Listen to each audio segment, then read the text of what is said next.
Selamat datang di Nagita Dakuna Channel edisi kesehatan. Kali ini kita akan membahas tentang astigmatisme. Astigmatisme adalah gangguan penglihatan akibat kelainan pada kelengkungan kornea atau lensa mata. Kondisi ini menyebabkan pandangan kabur atau menyimpang, baik dalam jarak dekat maupun jauh.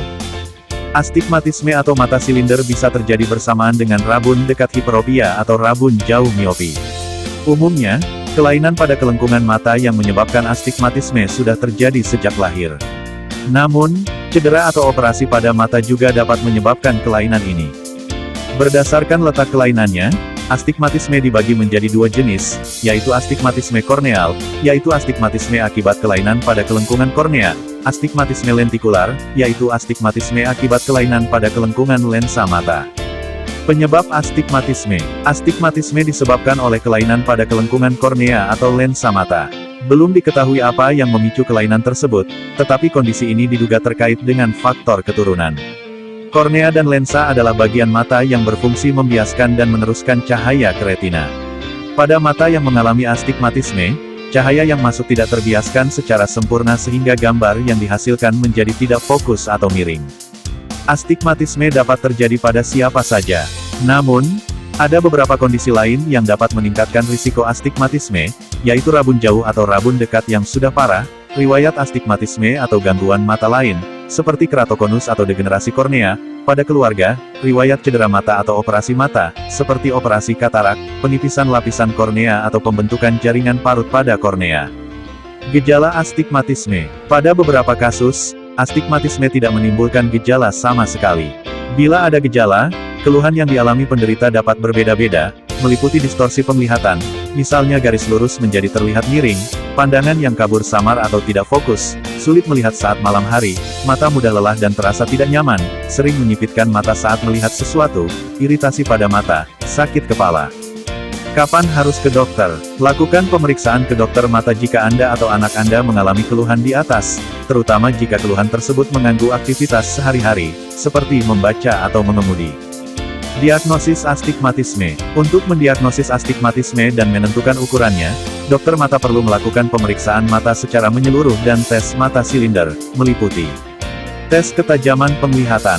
Dalam tes ketajaman penglihatan, dokter akan meminta pasien membaca serangkaian huruf dalam berbagai ukuran dari jarak 6 meter. Uji refraksi. Pemeriksaan ini terdiri dari beberapa rangkaian tes. Dokter akan memeriksa bentuk cahaya yang masuk dan diterima retina guna menentukan apakah pasien memiliki kelainan refraksi rabun jauh, rabun dekat, astigmatisme, atau kombinasinya. Uji refraksi bisa dilakukan dengan alat sederhana bernama retinoskop atau dengan mesin otomatis. Jika ditemukan kelainan refraksi, dokter akan menentukan ukuran kelainan refraksi tersebut. Astigmatisme diukur dengan skala dioptri. Mata yang sehat tanpa astigmatisme memiliki dioptri astigmatisme sebesar 0.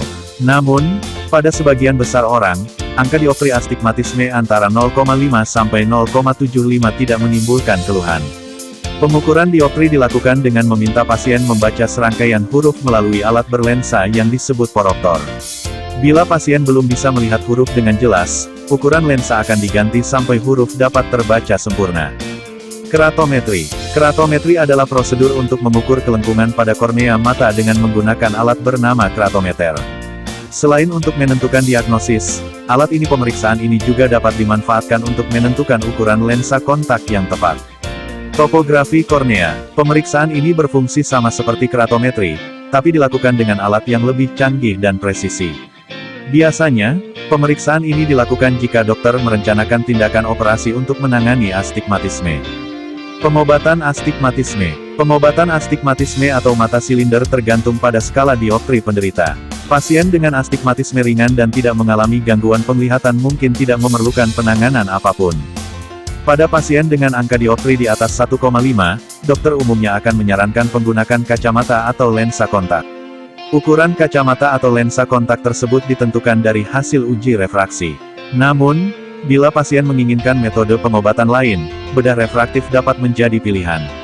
Beberapa metode bedah yang dapat dilakukan untuk menangani astigmatisme adalah laser assisted in situ keratomilesis atau LASIK. LASIK adalah prosedur untuk membentuk ulang kornea dengan menggunakan laser. Tujuannya adalah untuk memperbaiki fokus cahaya ke retina. Laser Assisted Subepithelial Keratektomi atau LASEK. Pada prosedur LASIK, dokter bedah akan mengendurkan lapisan luar kornea atau epitelium dengan alkohol khusus lalu membentuk ulang kornea menggunakan laser. Setelah itu, epitelium akan dikencangkan kembali seperti semula. Fotorefraktif keratektomi atau PRK. Prosedur PRK sama seperti LASIK. Bedanya, pada tindakan PRK epitelium akan diangkat. Epitelium akan kembali terbentuk secara alami mengikuti kelengkungan kornea yang baru. Small Incision Lenticule Extraction atau SMILE. Pada astigmatisme yang disertai rabun jauh ringan, dokter dapat menjalankan SMILE untuk memperbaiki bentuk kornea.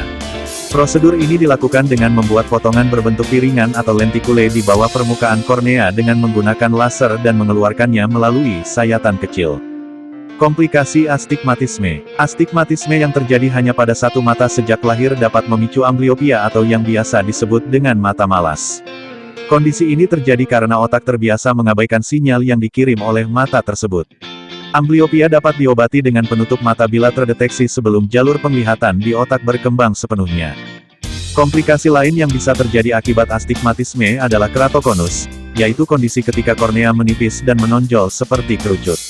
Keratokonus dapat menyebabkan penglihatan kabur.